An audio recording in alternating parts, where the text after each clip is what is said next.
Welcome to Psychosynthesis Conversations, your channel for psychospiritual reflections and experiences.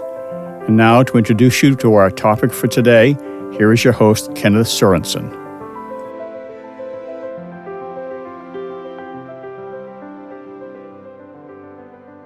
Today I had the great privilege and joy of speaking with Richard Schaub. Richard is a counseling psychologist with 45 years of clinical experience. In 1980, he was one of the original founders of the New York Psychosynthesis Institute. He has written 5 books, which has been translated into Italian, Portuguese, German, and Swedish. He has trained professionals in the United States, Canada, and Europe, and has had the privilege of teaching several times at Assagioli's original institute in Florence. He currently co-directs with his wife, Bonnie, the Clinical Meditation and Imagery Training Program, which has been taken by hundreds of students internationally. If you like what you hear in these conversations, please consider sharing it with a good friend. This is how we spread the wisdom of psychosynthesis. Now, without further ado, I bring you Richard Schaub.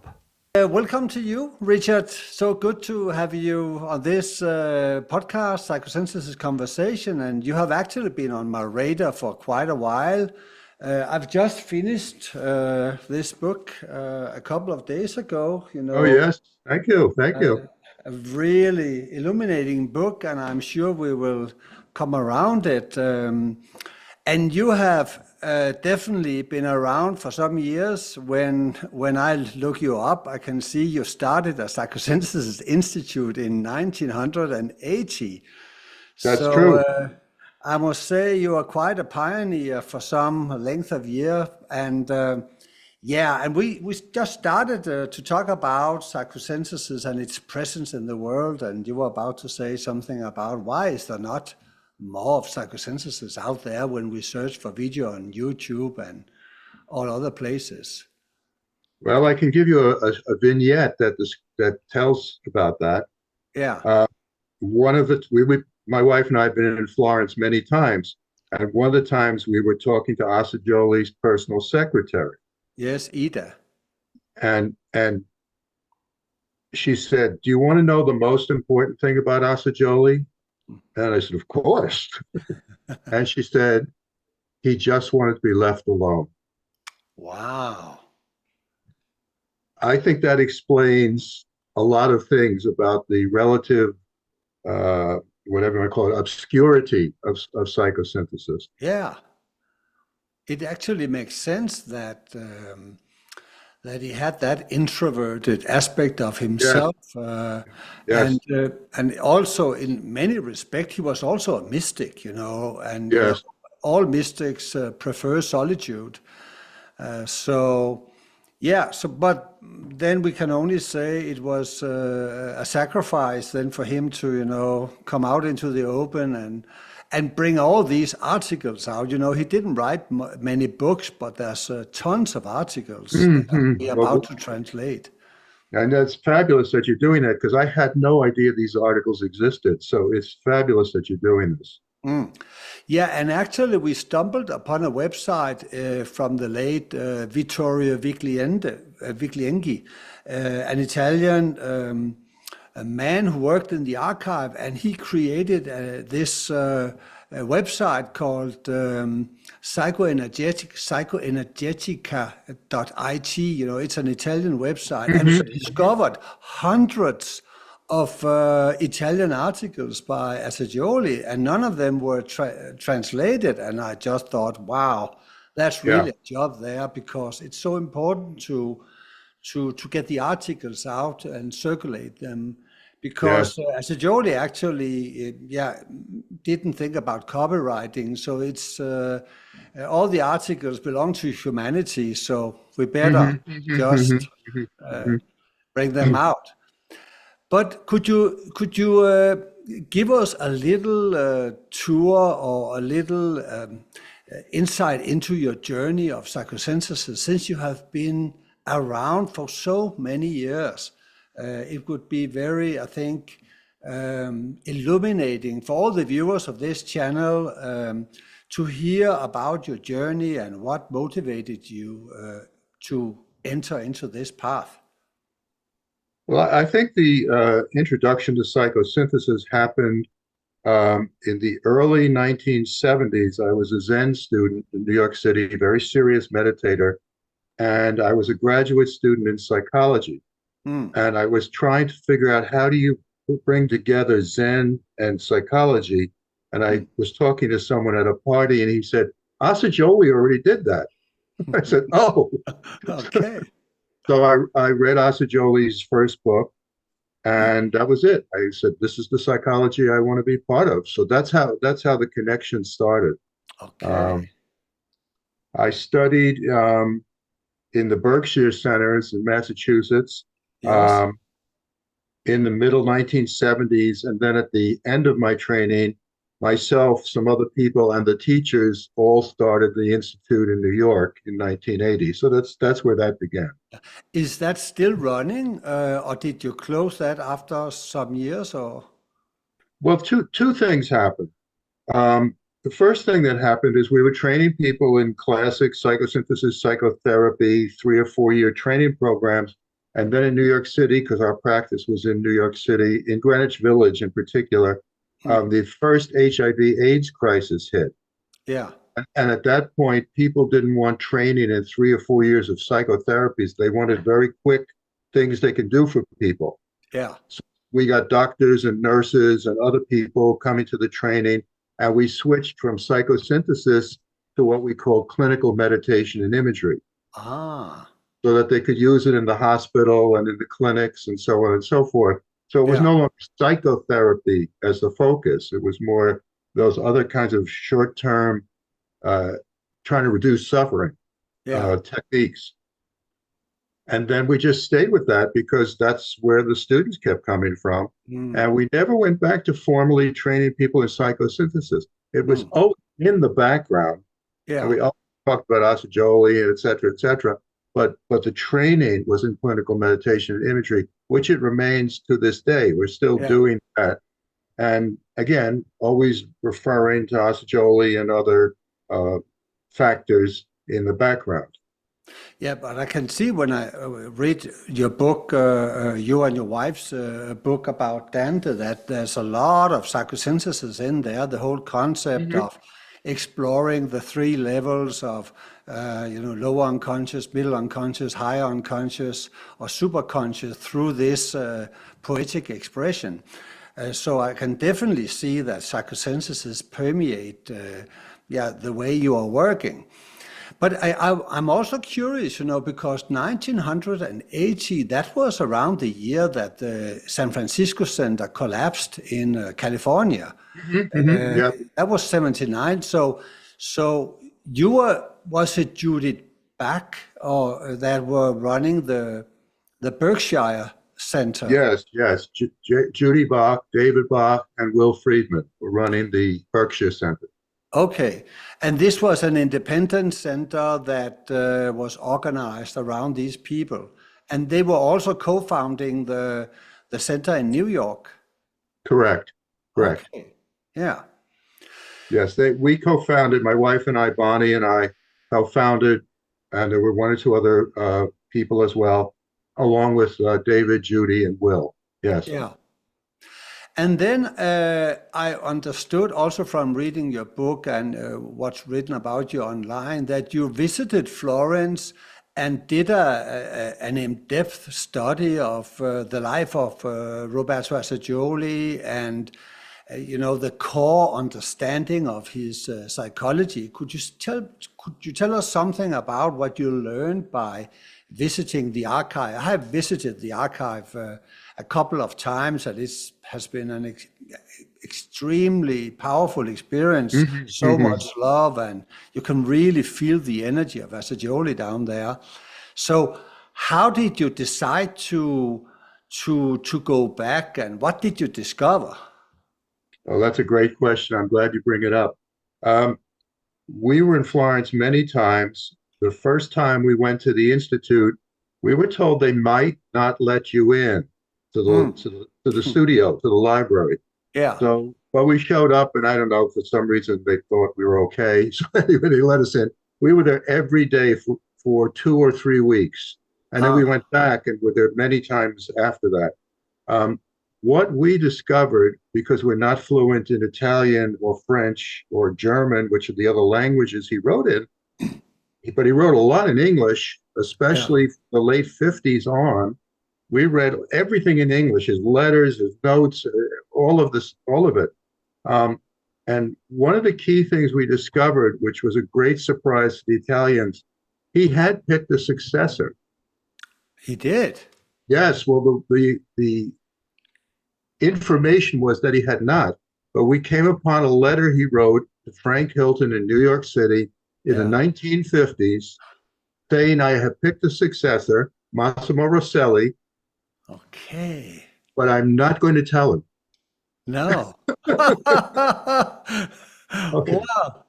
So I'll give you a quick vignette. So we're at lunch. We're at lunch in Florence with Massimo and his wife Susie, and we're talking about this and that. And it comes up that he Assagioli did not pick a successor. And I said, no, that's not true. We read very distinctly that he did. And they looked at us, Massimo and Susie looked at us and said, well, who was it? And I said, Massimo, it's you. Total silence. Yeah, I could. Total silence. Yeah. He was stunned. Wow. And how did he digest that information? He, of course, for the viewers, he was a very influential teacher in Italy and internationally. He wrote articles. Yes, he was a very loving guy. I only met him once in Sicily after I did a lecture there, and that was just a very good connection immediately. It was a very pleasant man. Yes,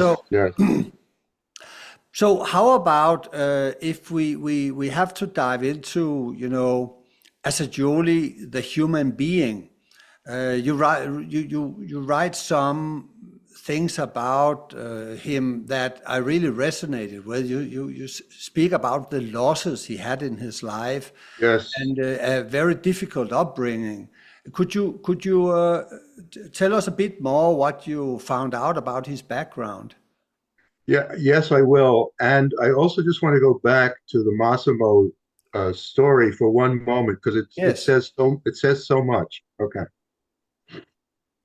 Massimo goes to a lecture in Florence, done by this Roberto Assagioli. Massimo is finishing his psychiatric residence at that point. He's a psychiatrist. He doesn't particularly find the lecture interesting, but he likes Assagioli. He has a nice feeling about it. So that Massimo's leaving the lecture hall. Assagioli's at the door saying goodbye to everybody.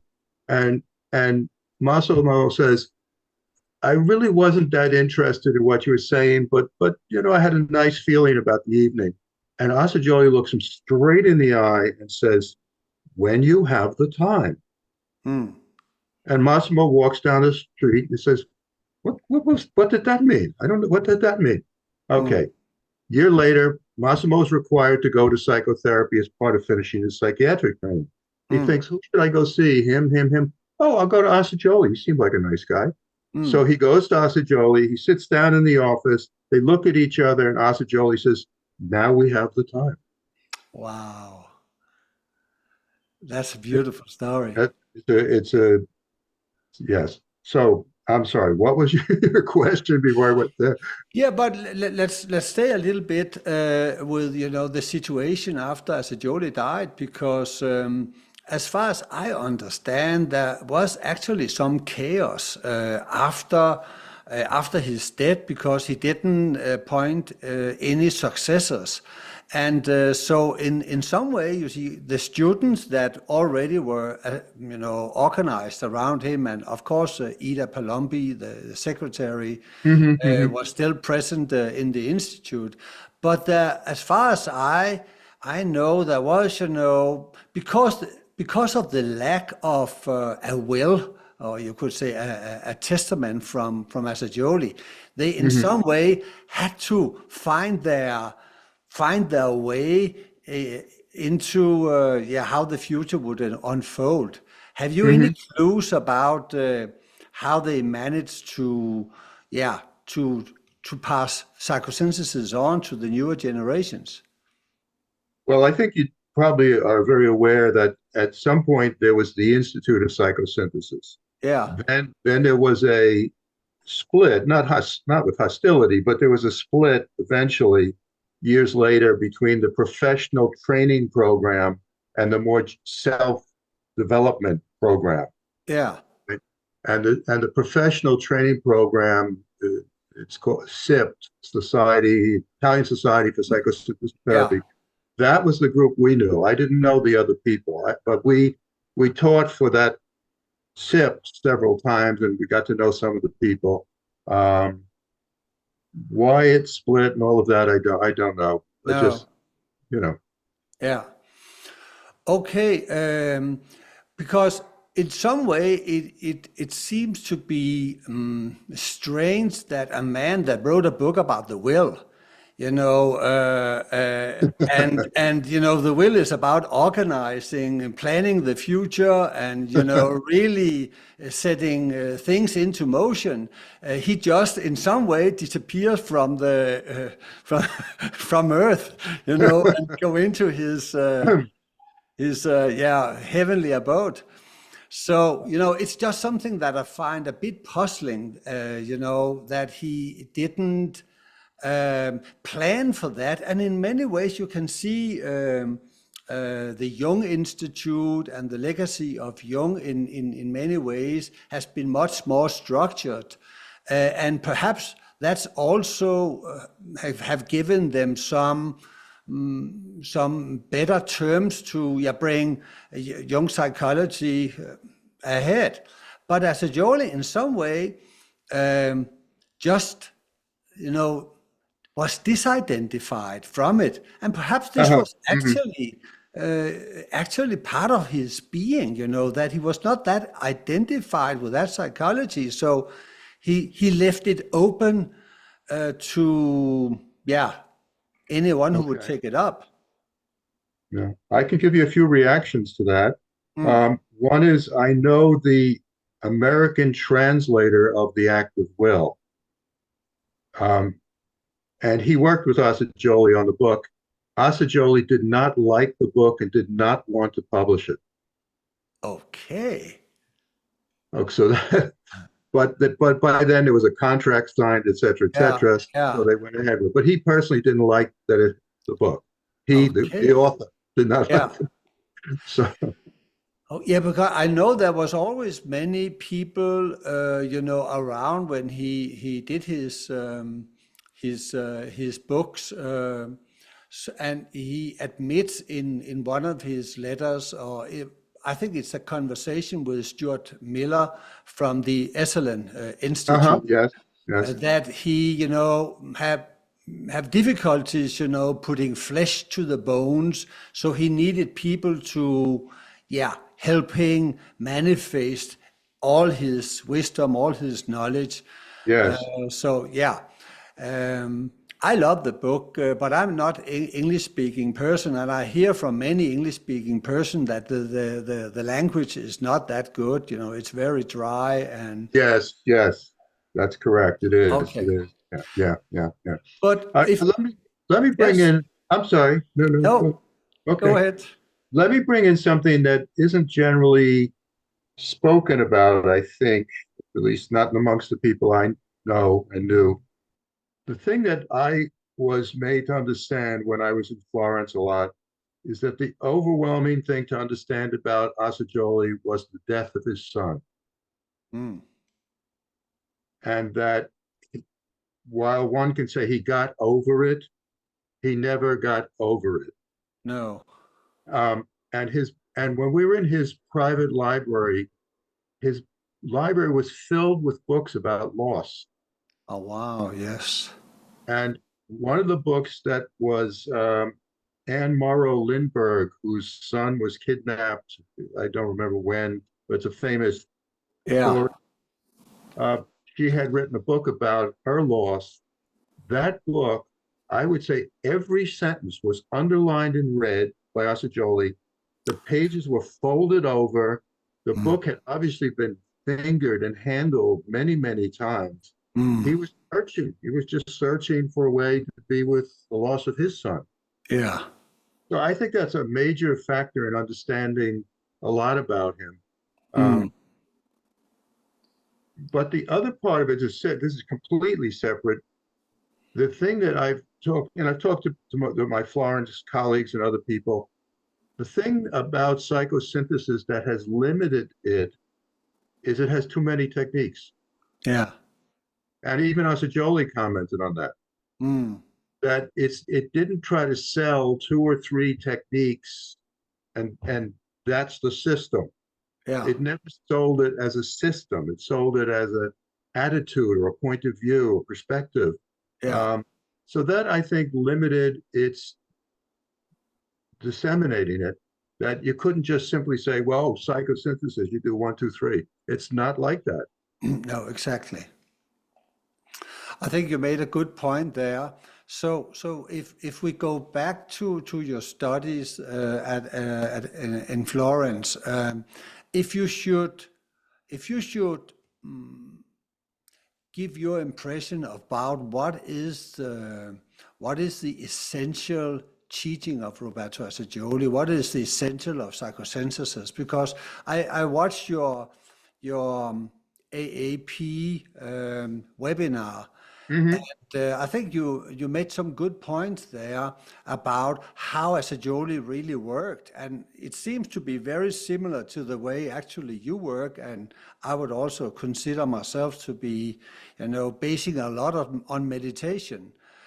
So how do you perceive the essential way of working with psychosynthesis, even though, of course, we are aware that there is not one technique for one person. We have to have a unique way of dealing with each person, because each person is a unique individual with a unique background.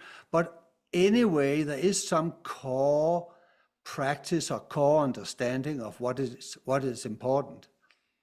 Yes. No, it's a great question. Assagioli did not really contribute anything particularly new to standard psychotherapy.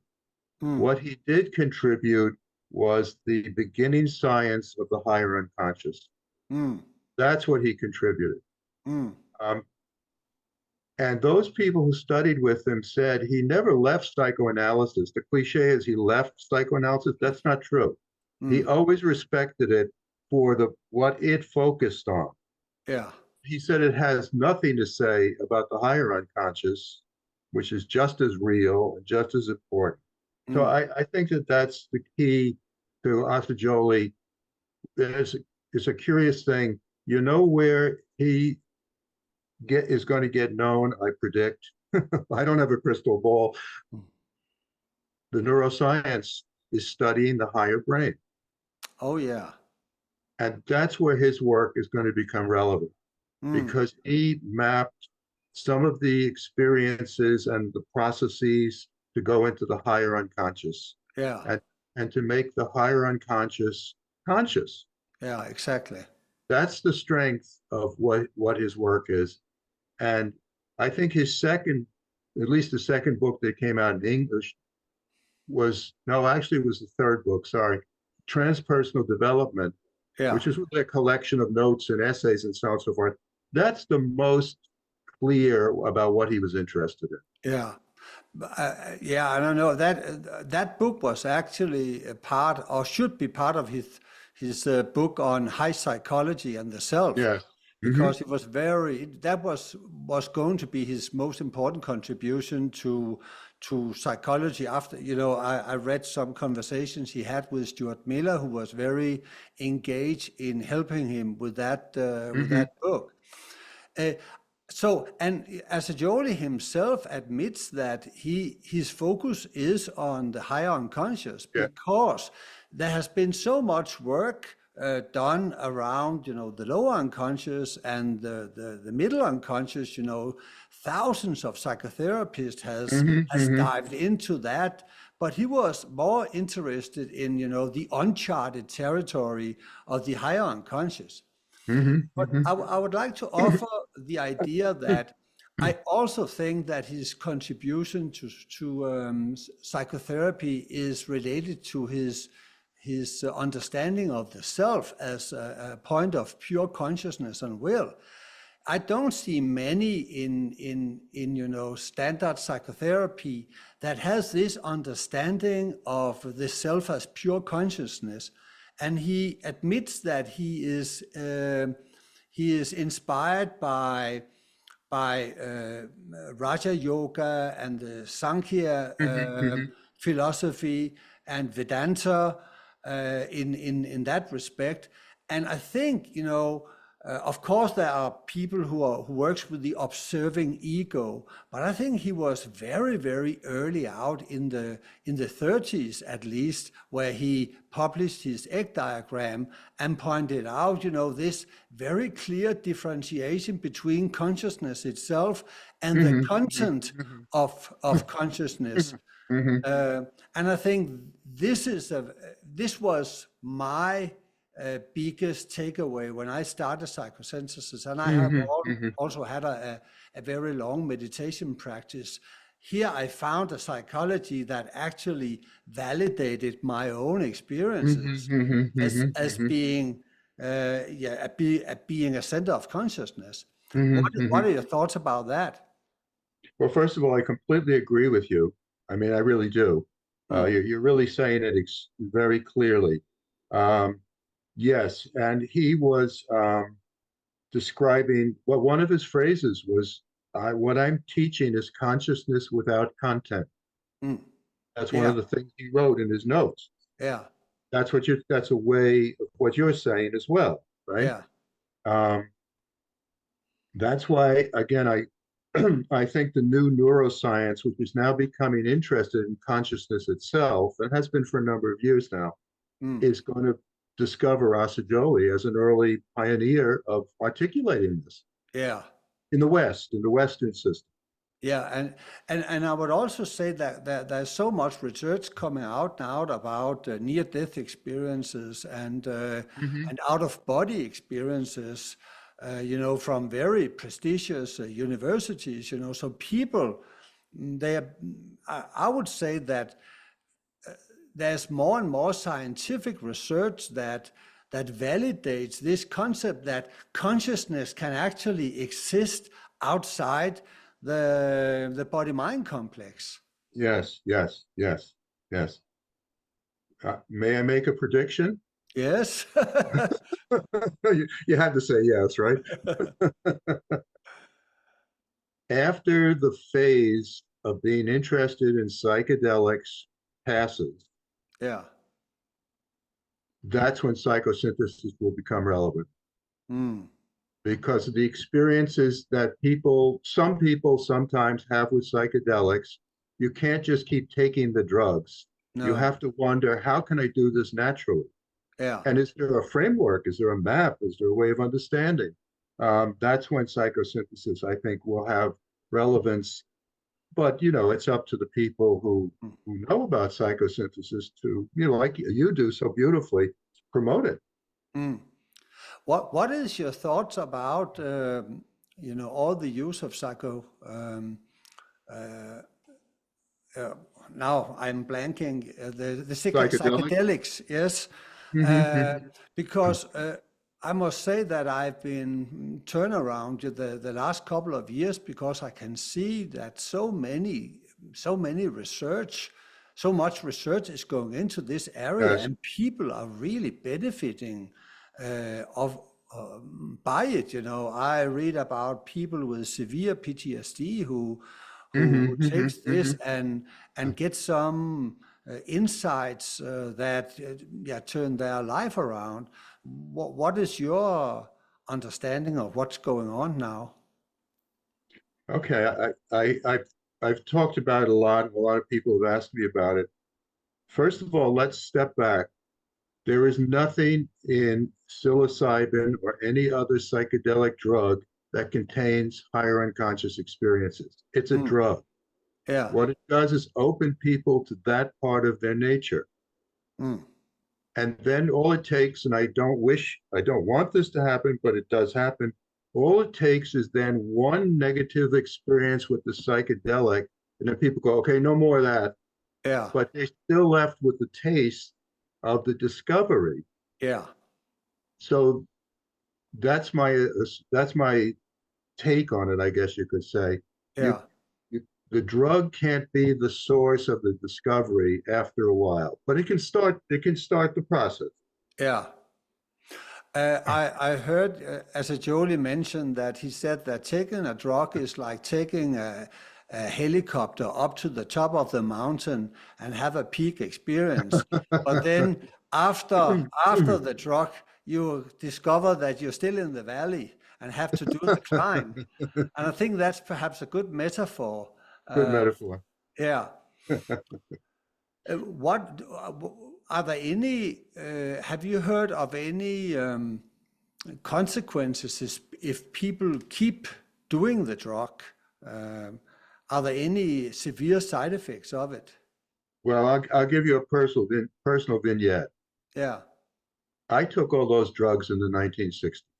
Okay. Yes. Sitting in a large apartment with many other people, 10, 12 people, all taking psilocybin or mescaline or peyote or LSD or whatever. Some people had wonderful experiences, which I fortunately did, and other people became psychotic. Okay. Lying, I'm not exaggerating now, Kenneth, lying on their side, curled up in a fetal position, screaming for their mother. Wow. So the unpredictability of what's going to happen when you put a powerful drug into your system is, well, there's an American expression, a crapshoot. In other words, who knows? Yeah. So there's another piece to it, very similar to the helicopter metaphor that you just described. In Zen, they talk about sudden enlightenment and gradual enlightenment. Yeah. Sudden means you don't know how you got there. Gradual means you got there slowly but surely, and gradual was the preferred way. Yeah. So I would say psychosynthesis is the preferred way for these discoveries. Yeah. Okay. So getting back to the way you to your work and your wife's work with your many clients, could you give us an insight into the basic thing you are doing? What are your, because you actually work with actually severe cases, people with abuse of alcohol and many would say you cannot use meditation within that field. It's too difficult. You need to, as a Jolie, he differentiates between mother therapy and father therapy. And mother therapy is more, you create a loving container for people to behold and accepted, and then gradually you go into father therapy where there are more techniques and you have to practice on your own and work on your independence also from the psychotherapist. So could you give us an insight into how do you work with people and what kind of people are you working with? By the way, I never heard that mother-father analogy. That's a very interesting analogy. That's really good. Yeah. Okay, so just try to make it very brief. When I first trained in psychosynthesis, I was assigned to the cardiac and cancer unit of a major hospital here on Long Island. I was in those units every day with the inpatients, and they were all suffering to one degree or another. And I was using psychosynthesis from the beginning of my career with that population. Yeah. And people were having, a mixture, of course, but some people were having important breakthroughs. I would do higher self. They would have good dialogue with their higher self. And suddenly they say, okay, now I know what to do. Or in other words, I was getting enough positive information about the practices with a very difficult group of people. I mean, they were going through great difficulties. And these were not psychiatric patients. They were No. whatever, just medical patients, I guess is a way to put it. Then from that job, I got a job working in drug and alcohol rehabilitation. Yeah. And I was doing psychosynthesis with that population. So the point, what's the point? I was finding that the methods, the attitude, plus, doing standard counseling as well, of course, people were feeling better, in some cases having important insights, not in all cases, of course, but there was enough positive reinforcement for me doing it in the early days with very difficult patient populations. Yeah. So was much of the work, was that oriented toward giving people a superconscious experience? Yes, yes. Okay. I think Yeah. some people will think, how do you prevent people from spiritual bypassing?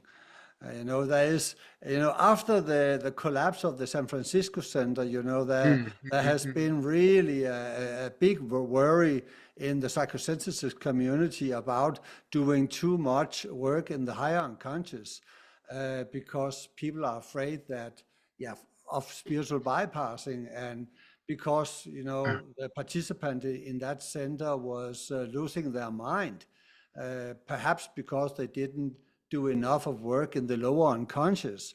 And and we will touch on that in a little while when we go to Dante and he's visiting, the regions of hell. Yes. But your focus on the higher unconscious with these types of people were great. You have no problems. Well, you know what it was? The early cases were medical cases, not psychiatric cases. Yeah. People were in terrible circumstances and they were desperate and therefore open. Yeah. And it wasn't my plan to do psychosynthesis necessarily, but when I sat down with someone, I'll tell you a quick vignette. I've written about this. I was asked, this was very early days for me with psychosynthesis. I was sent to another hospital to see somebody who said that he wanted to be hypnotized. Yeah. And he was demanding to be hypnotized. The staff said, well, we don't know anybody. I think Schaub does that. So, okay. So I went over there. So I didn't hypnotize him. I took him to his higher self. This was a man who was given a diagnosis of gay cancer. This is before HIV/AIDS was even named. Yeah. But he was a heterosexual man with 3 children and so on and so forth. So it didn't match, but he had the symptoms. Yeah. So I did a higher self with him. I said, you ask whatever question you want to ask, and then let me know afterwards. And okay. He had a profound experience. He didn't know who I was. He had no idea what I was doing with him. He's lying in bed with the cover over his face. And I'm doing this higher self work. And I'll tell you the vignette very quickly. He tells me afterwards that he saw a man in robes, the classic higher self inner wisdom figure. And the higher self had a jug, put his finger on the top of the jug on the cork, pulled the cork out very slowly in the imagery, and said to the man, pull the cork and let the secrets out. Wow. And after that happened, I don't know what's going on. I'm just sitting there. He's having this. And then he started crying. I didn't know what was going on. Then he eventually opened his eyes and he said to me, I don't know who the hell you are, but I'm going to tell you something nobody knows. And he told me these secrets about this double life. Okay. As a gay man having sex in public bathrooms. And he had HIV/AIDS. Yeah. Okay. And just to finish that story. So he goes home. They discharge him on chemotherapy because they didn't know what to do with him. He goes home. He tells his wife. He lets the secrets out. Yeah. She's both horrified and relieved because suddenly the marriage makes sense to her. Yeah. All of the secrets, the hiding, the no sex, all of it, it all suddenly makes sense to her. So she's relieved. And then he calls me up and says, how, quote, good it went. I mean, etc. I never saw him again. No. So it's just a vignette about when someone needs the higher unconscious work, Yeah. you're not bypassing something else. No, exactly. Wow, that was a really beautiful story about how important it is to have people around with that knowledge that you can actually, access that higher region and yeah, connect with pure wisdom. Hmm. Because you call it the wisdom mind in Hmm. your Yes. in your book about Dante, and Yes. and what brought you to Dante and writing this book about his poetry? And I actually would like to uh, quote Assagioli uh, before you answer the Sure. question. It's from his book Psychosynthesis, where he says the following: the central symbolical meaning of the Divine Comedy is a wonderful picture of a complete psychosynthesis. Hmm. Hmm. The Hmm. first part, the pilgrimage through hell, indicates the analytical exploration of the lower unconscious. The second part, the ascent of the mountain of purgatory, Hmm. indicates the process of moral purification and gradually raising of the level of consciousness through the use of active techniques. The third part, the visit to paradise or heaven, depicts in an unsurpassed way the various stages of superconscious realization up to the final vision of the universal spirit of God Himself, in which love and will are fused. That's Hmm. quite a powerful quote. So, what make you go and not? It's not a, you didn't just write a book, but I also understand that you had people visiting Florence and. And also make some workshop around these themes. Is that Hmm. correct understood? Yes, that's correct. We started to study Dante because Assagioli had a little statement that said the Divine Comedy is the poem of psychosynthesis. Oh yeah. That was striking to us. So we started to read Dante. We found that there are many translations, Mm, and at least in English, most of them are terrible. yeah. But one or two we found like, oh, this man actually knows that Dante is talking about real experiences. Yeah. Okay. So that is what inspired us to start to study Dante. Then eventually we did write Dante's Path book. Um, and it was an incredible experience. One little story. When we were studying hell in Yeah. great detail, we could not watch the news. Wow. We became almost, I'm not exaggerating now, Kenneth, No. we became almost physically sick watching what people are doing to each other. Yeah. And it's because we were studying hell. Yeah. I mean, it was a very, it still is, but it was a very powerful time for us. Mm. You would think, oh, Dante, it's sort of an interesting literary. No, it became Exactly. very personal. Yeah. And the hell, I think you really in your book you really uh, yeah, open up the symbolic meaning of his poem, and you speak about the nine realms of negativity, uh, Hmm. and they are all, some of them is about escape from pain. It's all about escaping pain or having power over pain Hmm. Hmm. in Hmm. some way or the other. So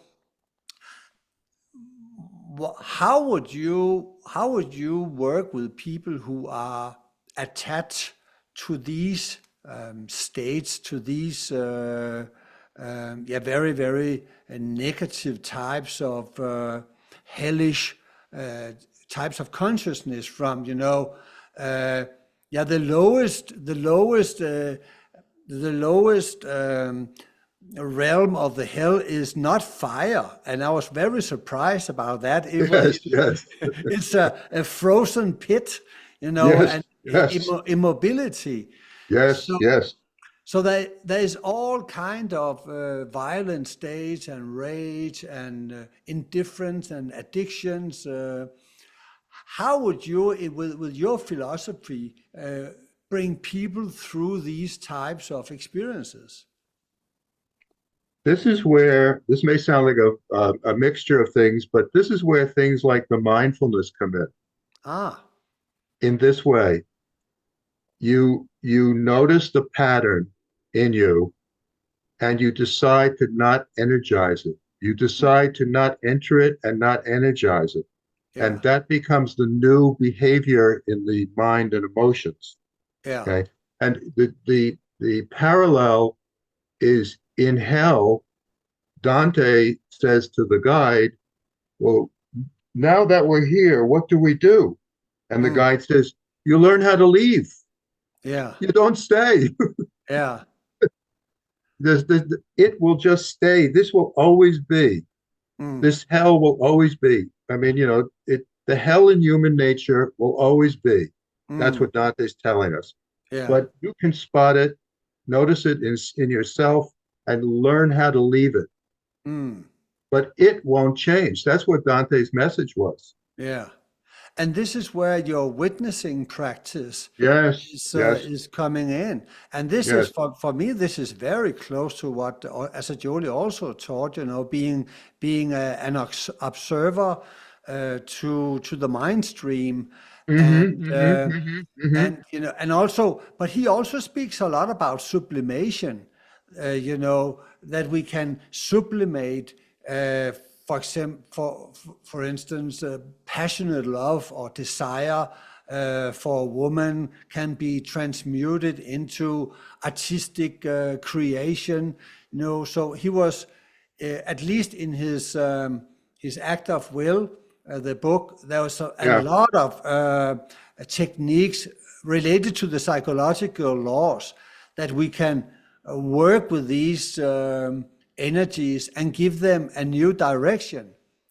But Dante's advice is more just witnessing it and then in some way turn your attention away from it. Yes, yes.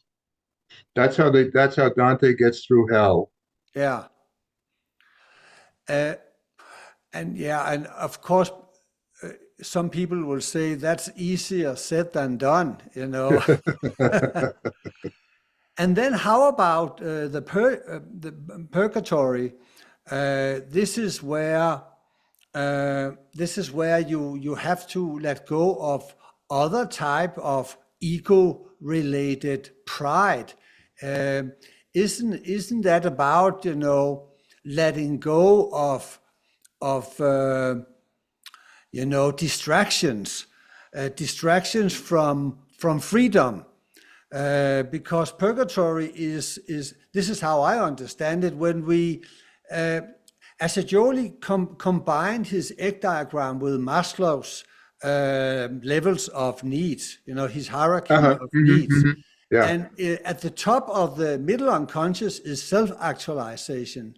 So before we enter into the superconscious, he differentiates between self-actualizing people. There are non-transcenders and transcenders.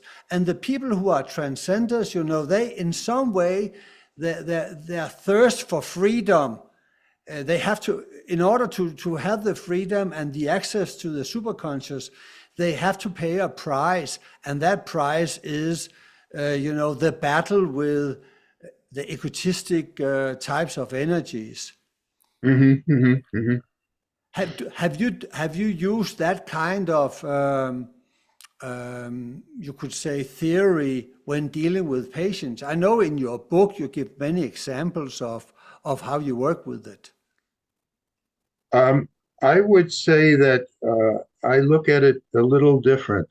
Ah, The egg diagram is dynamic. yeah, Everything in the egg is in us, yeah, I know. and we're moving in and out of all of the different levels all the time. Yeah, And so the skill becomes recognizing where you are yeah, and choosing, yeah, very, very famous Assagioli metaphor, right? And choosing, do I want to stay in this state, or do I have the skill, inner skill, to move out of this state? And yeah, where do I go instead? And how do I get there? yeah, To me, that to me is more the model or the map that's the most helpful to me. That it's dynamic, that you're always needing to choose, that all the levels are always going to be there. To me, yeah, that's more realistic. yeah. The idea of transcending and this and that, it doesn't feel realistic to me. No, okay. But are you working with something we could call it a center of gravity?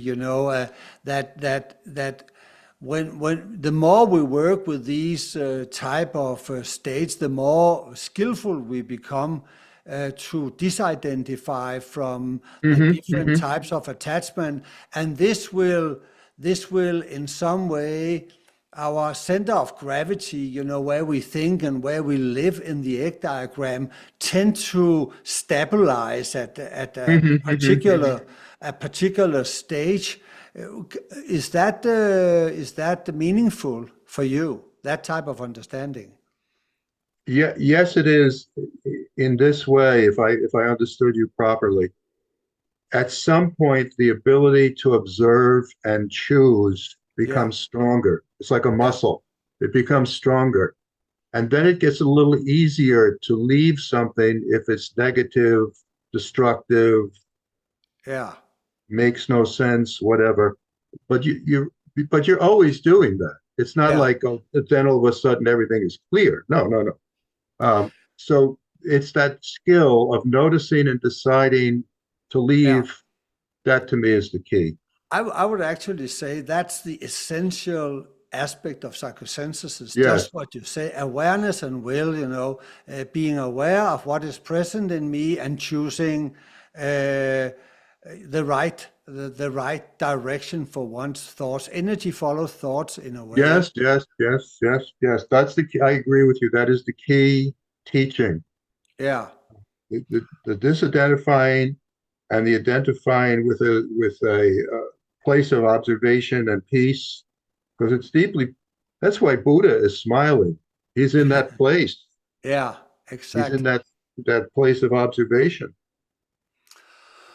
Okay, I think we are at a place now where perhaps we spoke about, you're doing some kind of an exercise that you would like to introduce to the viewers of this channel. Is there anything valuable you would like to present to us? And you can do the exercise on me, and people who are listening to or viewing this can follow and perhaps have an experience of a psychosynthesis practice.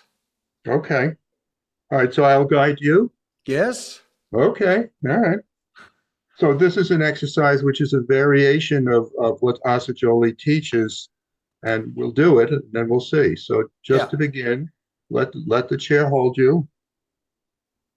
Let your shoulders drop.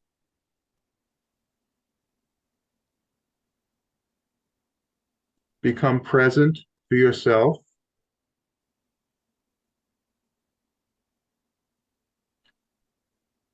And now guide your awareness to the middle of your chest and notice the sensation in the middle of your chest.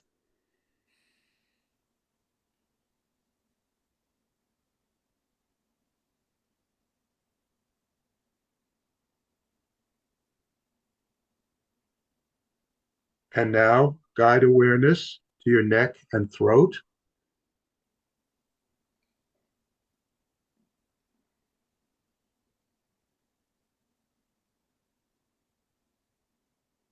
And now to your face. Become aware of the sensations of your face.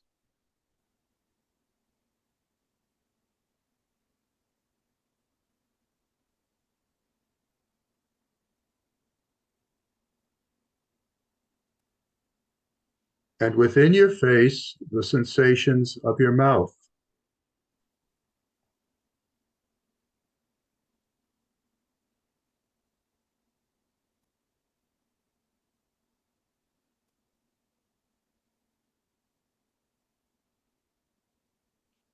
And now go up a little higher and become aware of your nostrils and your breathing.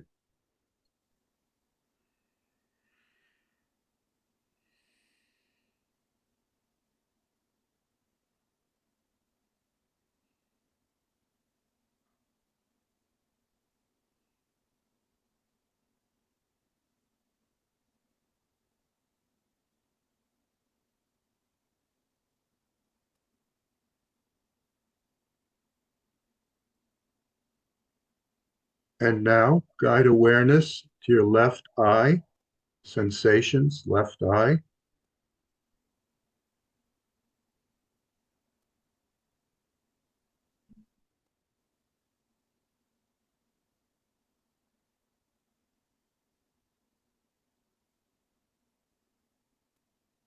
And now over to the right eye, awareness of the sensations.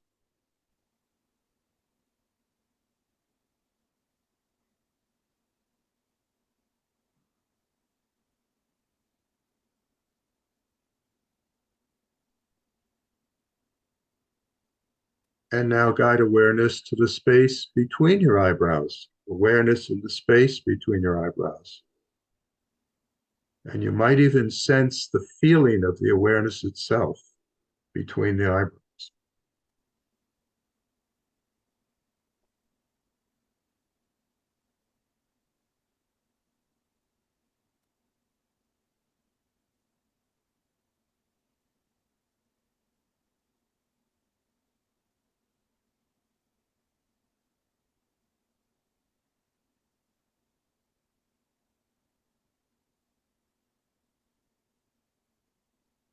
And now ask yourself this question and just be open to what happens to you. Who is aware of this? This body, this face, this breathing. Who is aware of this?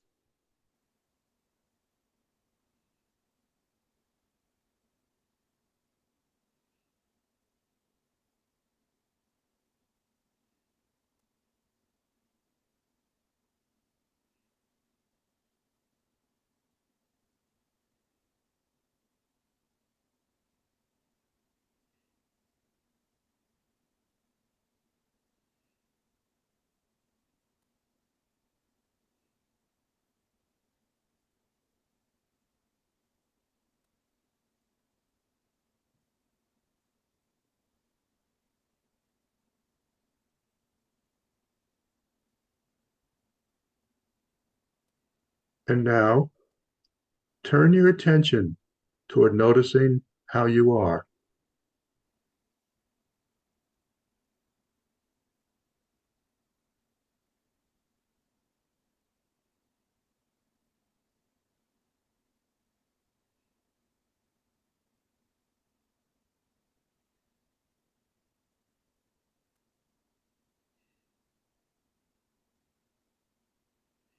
And when you're ready, begin to bring your attention back to the room.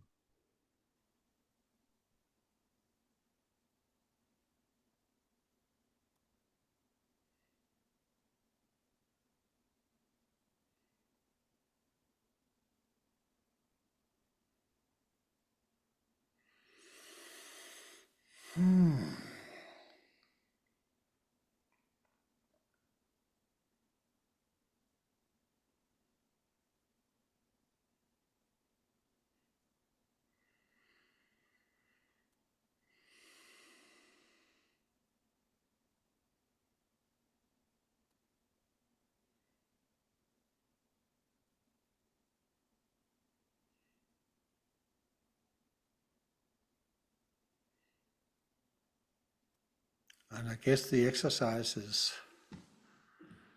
is done. Yes. That was a very ultra brief to the point. I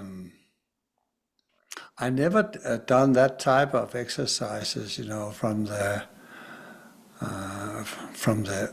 heart to the neck, eyes, nostrils. I think the most important thing is that who is aware is, from one point of view, there is no one. There's just pure awareness. And this silent, present space, and realizing that I am that silence. It's always a profound reminder. And then still, then you remind me that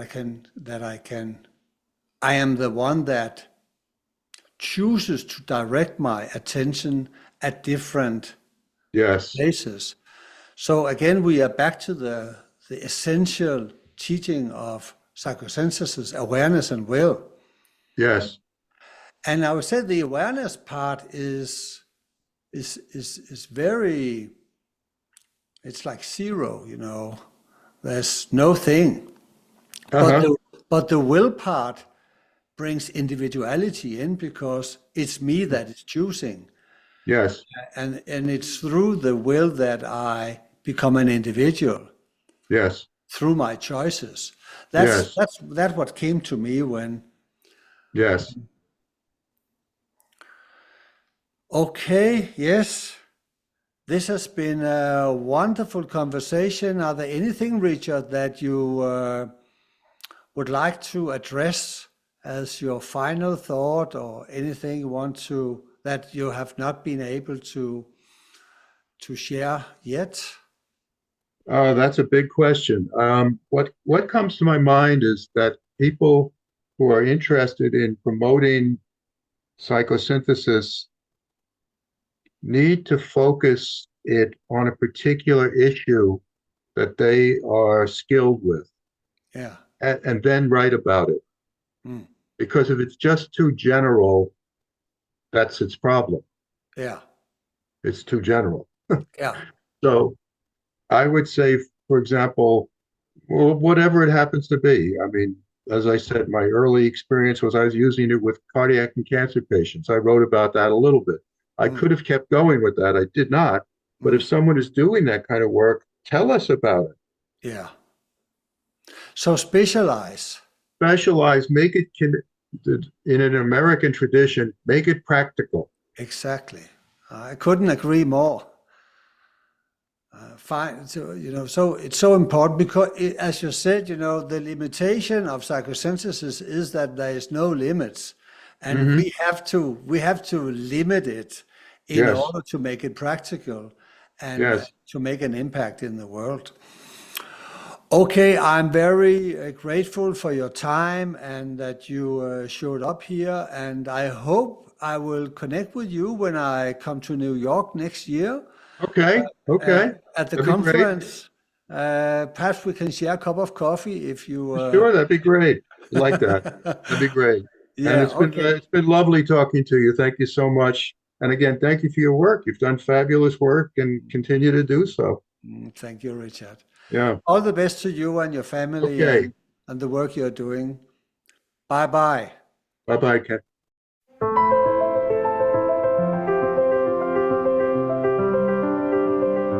Thank you for listening to Psychosynthesis Conversations.